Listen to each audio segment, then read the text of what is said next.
There were nights the land remembered, and this would be one of them. The moon hung low over the high desert, a pale coin in a black velvet sky. The hills whispered with the wind, sagebrush rustled like ghosts passing secrets, and not far from the dry banks of the Rio Chaco, the Bell Ranch slept beneath the hush of midnight. A single lantern flickered in the window of the ranch house, its yellow light barely cutting through the stillness. Inside, Clara Bell stirred in her sleep, dreaming of the river, her father's laughter echoing as they tried to catch trout with bare hands. She was 17 again in that dream, sunburned and muddy, daring and weightless. Then came the distant thunder of hooves. Her eyes snapped open. At first, she thought it was the wind playing tricks. But no, it was steady, fast. Too many horses for that hour. She threw back the quilt, grabbed the Henry rifle that leaned against the wall, and crept to the window. Dust plumed under the hooves of 7, no, 8 riders, dark silhouettes rushing across the open field like shadows given form. They didn't slow, didn't call out, just rode straight for the barn with torches burning in their fists. Clara turned and ran for the hallway, nearly colliding with her father as he stepped out of his room, buttoning his shirt with one hand, revolver in the other. "Pa, they're here. I see him." His voice was steady, but there was something behind it, a gravity she hadn't heard since the day her brother died in Dodge. "Get to the back.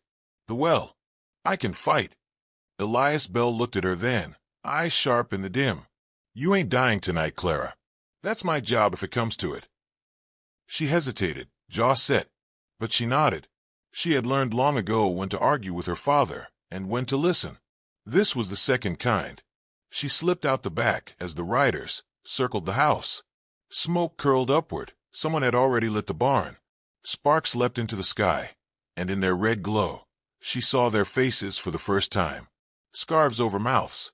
Wild eyes. Not just thieves, men who enjoyed the ruin. She dove into the dry well behind the barn, lowered by a rope they always kept tied off. From there, she could still see, still hear. "Elias Bell!" A voice bellowed from the front yard, cruel and thick with liquor. "Come on out, or we'll burn what's left of your name down to the nails." Elias stepped onto the porch, rifle in hand, silhouetted against the fire, beginning to catch the corner of the house. "You want something, come earn it." The voice laughed. "We already earned it, Bell. You killed my brother near Abilene. Now I'm collecting interest." "Your brother tried to take what wasn't his. Like you're trying now." Gunfire exploded. Clara flinched, biting her fist to stay quiet. Her father returned fire from the porch, hitting one of the riders square in the chest. He tumbled from his saddle and didn't rise. But the others fanned out. The house caught flame quick. Dried pine and pitch from last year's repairs made it kindling. She saw her father fall back into the doorway, clutching his side. One of them dismounted, stepped over the porch rail, and walked inside like he was coming home from church. Moments later, Elias Bell was dragged out by his boots. They left him face down in the dirt. Clara gripped the old revolver at her hip, her father's backup. It felt heavier than she remembered. The outlaws hooped and shouted, threw bottles into the fire just to hear them pop. One urinated on the front steps. Another threw a saddle blanket over the dying body of the man Elias shot and muttered something about no use wasting a grave. Clara waited until they rode off, flames licking at the edges of the horizon, smoke trailing them like a black banner of victory. Only when their laughter faded did she climb out of the well. The night was no longer silent. The fire still snapped, consuming what was left of her home. The corral was empty, the horses taken. The barn, nothing but collapsed beams and twisted iron. She found her father where they left him, the blood long dried and dark on his shirt. She knelt beside him and placed a hand on his cheek. "I'm sorry I wasn't faster." There were no tears. Not yet. Just the heavy stillness of things broken too deeply to make sound. She dug his grave beneath the cottonwood tree, the one he always said gave the best shade. By sunrise, she had carved a simple cross from barn wood and stood over it with a dust-caked face and cracked lips. Once, she might have ridden into town, told the sheriff, begged for justice. But she'd seen the sheriff in action before, fat with politics, slow with favors. And she knew the names these men rode under: Carver, Pike, Santos. Names too fast for lawmen and too cruel for prison. The wind picked up and carried Ash into the hills. She looked out at them, rugged spines of earth stretching toward the Badlands. She'd ridden them since she was a child, knew every canyon, every watering hole, every place a man could hide. And she wasn't a child anymore. She turned her back to the grave and walked toward the hills, her father's duster pulled tight around her shoulders, revolver holstered high on her hip. Behind her, smoke rose into the morning sky. And somewhere ahead, the men who lit the match were still riding, still laughing. Let them laugh. The fire wasn't out. Not yet. Clara's boots struck the cracked earth in rhythm with her pulse, slow, steady, deliberate. The hills loomed ahead, jagged silhouettes against the pale morning sky, and the scorched scent of her past clung to her clothes. Ash still streaked her sleeves. She hadn't wiped it off. The Colt at her hip was loaded, and her father's knife rode tight in her boot. She hadn't slept. Didn't plan to. By noon, she was deep in the high country where the land rose and dipped like the back of a great beast, the sky wide and cruel above it. Here, among the red rocks and dry gulches, men disappeared, some by choice, some by force. Clara had no illusions about which kind of men she was after. She followed the trail they'd left, a broken fence line, fresh horse scat, scorched brush where one of them had dropped a burning bottle too early. They hadn't bothered to cover their tracks. Why would they? They thought they'd killed the only one who could follow. Her father had taught her the land like most taught prayers. The sun bore down hard, blistering her lips, but she didn't stop. Not when the blood from her heel soaked through the back of her boot. Not when she passed the blackened husks of their stolen ranch wagons, ransacked and overturned. Not even when she spotted buzzards circling a mile off and knew some poor soul had crossed their path too late. She reached the first canyon pass by dusk.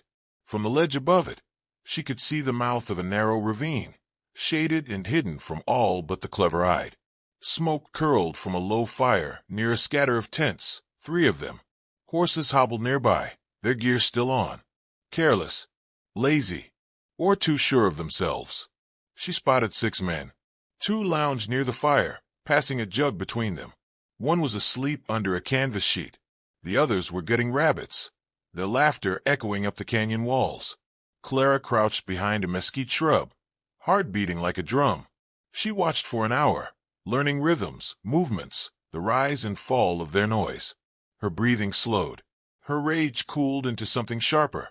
Then a figure emerged from the tent, a tall man with broad shoulders and a scar that ran from the edge of his eye to the curve of his mouth.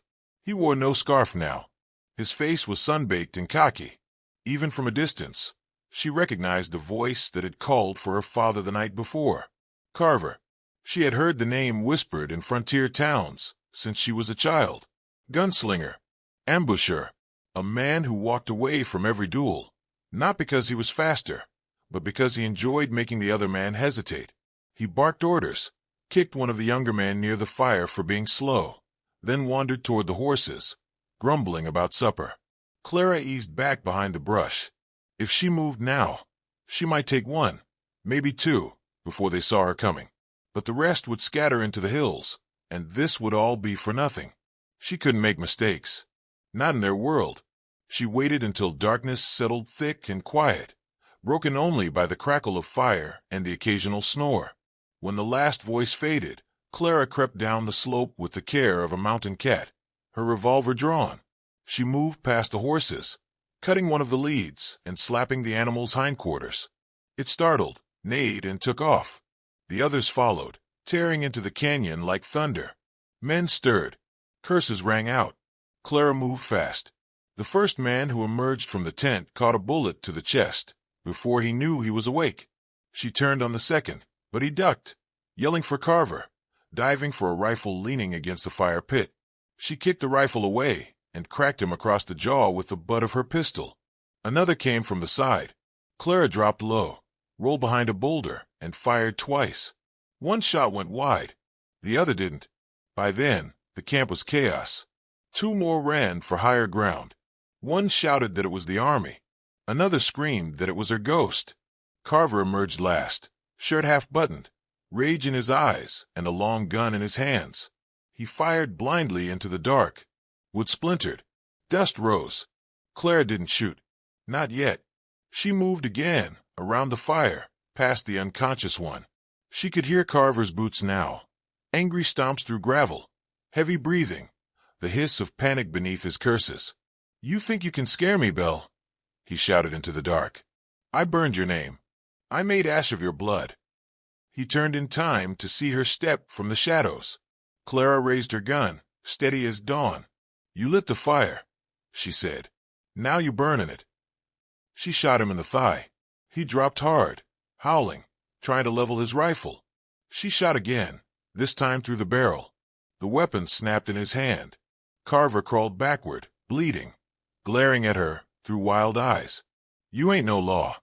"No," she said, lowering her pistol. "But I'm justice just the same." He reached for his belt knife. She stepped forward and slammed her boot down on his wrist. He screamed again. The knife clattered into the dirt. Around them, the canyon fell silent. The wind picked up and dragged smoke past her face. She stood over him, not triumphant, just hollow. "You'll hang," she said, "or bleed out here. Makes no difference to me."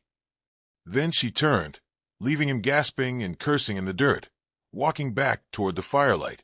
2 were dead, 1 unconscious, the rest gone but marked. She'd find them. The land would help. Behind her, Carver whimpered like a man tasting fear for the first time. The smoke in the hills wasn't from her father's ranch anymore. It was the beginning of something else. They brought Carver into town lashed over a mule, wrists bound behind his back with leather strap, and face bloodied from where Clara's boot had split his brow.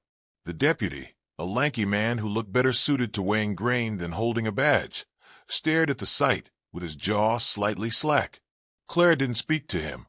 She tossed the reins toward the hitching post, turned, and walked into the sheriff's office like she'd done it 100 times. The sheriff himself, Wilkes, was a wide-bellied man with a fondness for fried catfish and a talent for avoiding trouble. He took one look at the bruised outlaw slumped across the mule and stood from his chair slower than most men sat down. "Carver," he muttered, rubbing at his whiskered chin. "Damn fools got more wanted posters than this town's got bricks."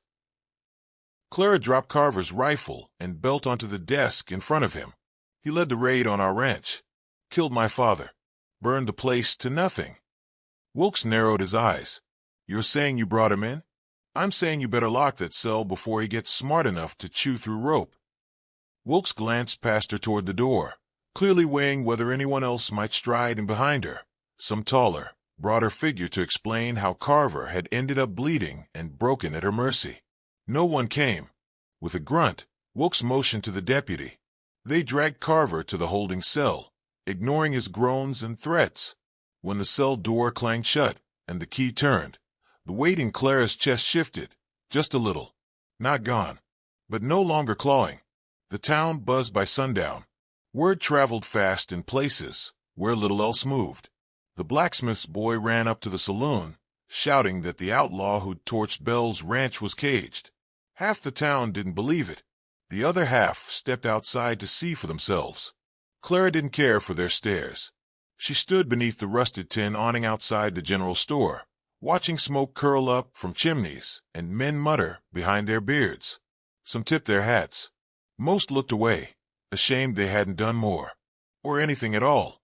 A wiry man with a minister's collar approached her after nightfall. Reverend Pike. He held his hat to his chest, head slightly bowed. "I said prayers for your father," he murmured. "Didn't know you'd gone after them alone." "I didn't go alone," she said, voice low. "He taught me the hills. The land followed his will. Now it follows mine." Pike didn't question it. He only nodded and walked on, muttering a psalm. That night, Clara slept for the first time in 2 days. Not at home. There was no home left. She stayed in the back of the livery stable, curled in an old wool blanket, near the warmth of the horses. Their breath rose in the cold air. She dreamed of red hills and hoofbeats and a fire that didn't consume, but guided. By morning, the others came. The first was a boy no older than 15, face hollow, hat too big. He said he was the son of a rancher downriver. The same gang had stolen 3 of their steers last week, left his uncle hanging from a tree. Next came a woman with a scar across her chin, riding an old mule and wearing a revolver on each hip. She didn't speak much, just nodded toward Clara and said, "You got another name to cross off."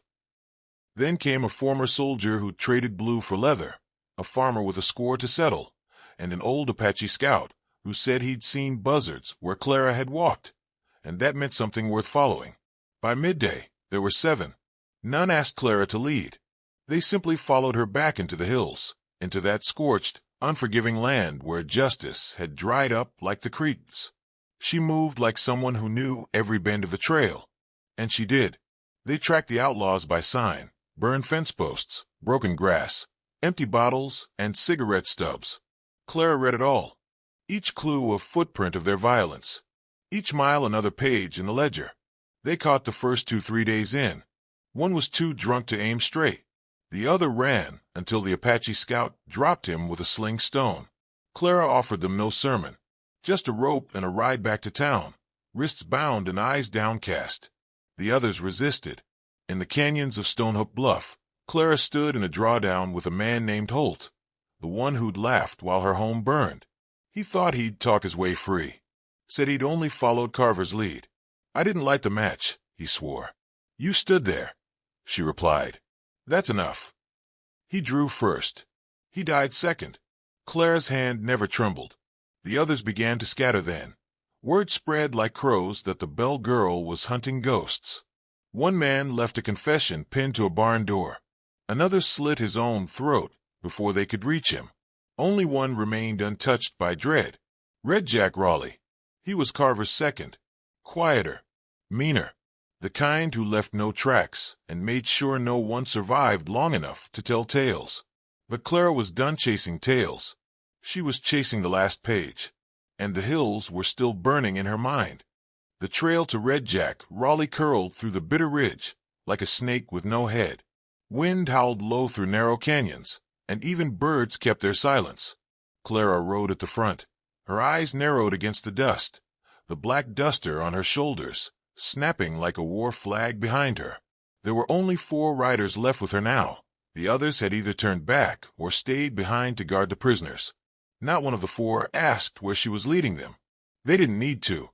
Red Jack had taken to an old mining camp west of Widow's Spur, a crooked ghost town long since given up to owls and drifters. He'd picked it for its high ground, deep cellars, and a view stretching 10 miles. A smart man. A cautious one. But he'd made a mistake. He thought he was the last one hunting. They came at night. No fires, no horses close enough to give them away. Just shadows slipping through the ruins. Clara moved between the busted shacks like she'd lived there in another life, rifle pressed to her shoulder, eyes glinting under her hat. She found him sitting on the steps of an old assay office, back to a broken door, chewing something that wasn't food. His beard was thicker now, streaked with gray, and his pistol rested on his knee. He didn't flinch when she stepped into the light. "So you're the storm I've been hearing about," he said, voice calm, like they were old friends catching up over coffee. "Carver's gone. Holt too. Rest of the boys scattered like seed." Clara didn't answer. Red Jack lifted his chin. "You gonna shoot me like you did them? I don't waste bullets on men who already know they're dead." He smirked. "Ain't dead yet." "You will be," she said, and the words hung like a funeral bell. He stood, slowly, hands in plain sight. "You know what your father said to Carver before they lit the barn?" Clara's eyes narrowed. She didn't want the words, but they came anyway. "Said we'd better bury him deep," Red Jack murmured. "'Cause if she ever came looking, she'd dig him up and send him after us." She fired once. The bullet hit just below his heart. A deliberate wound. He staggered back, mouth twisted in pain and surprise, but didn't fall. "I want you to feel it," she said, voice hard as bone. "Every breath. Every drop." He did. Red Jack bled out on that porch under a sky full of stars, his boots scraping once against the wood before he went still. Clara didn't look away. When he stopped moving, she picked up his pistol and tossed it into the weeds. There wasn't a word left worth speaking. By dawn, she was gone again. They found his body a day later. The sheriff rode out with the deputy and 3 townsfolk, just to confirm it. They said there were no tracks leaving the place, only a single boot print in the dust beside the steps, facing west. Back in town, stories bloomed like spring weeds. Some said Clarabelle had ridden into the hills and vanished, taking justice with her. Others swore they'd seen her pass through a mining town 2 days south, face covered in soot and eyes sharp as knives. A preacher claimed she was carrying out God's wrath. A drunk said she was the devil's daughter. But the ones who'd seen her fight knew the truth. She was just a girl whose home had burned, who'd ridden into the fire and come out the other side with her father's will and a bullet for every man who'd helped light the match. The ranch never got rebuilt. The land stayed blackened, the fields wild with ash grass and thorn. But people left offerings there, old coins, carved stones, flowers that never seemed to wilt. A kind of shrine, a warning, a promise. And in every saloon and bunkhouse from Dry Mesa to the Rio Pecos, her name was spoken low, half in fear, half in reverence. Clarabelle, the girl who made the hills burn back.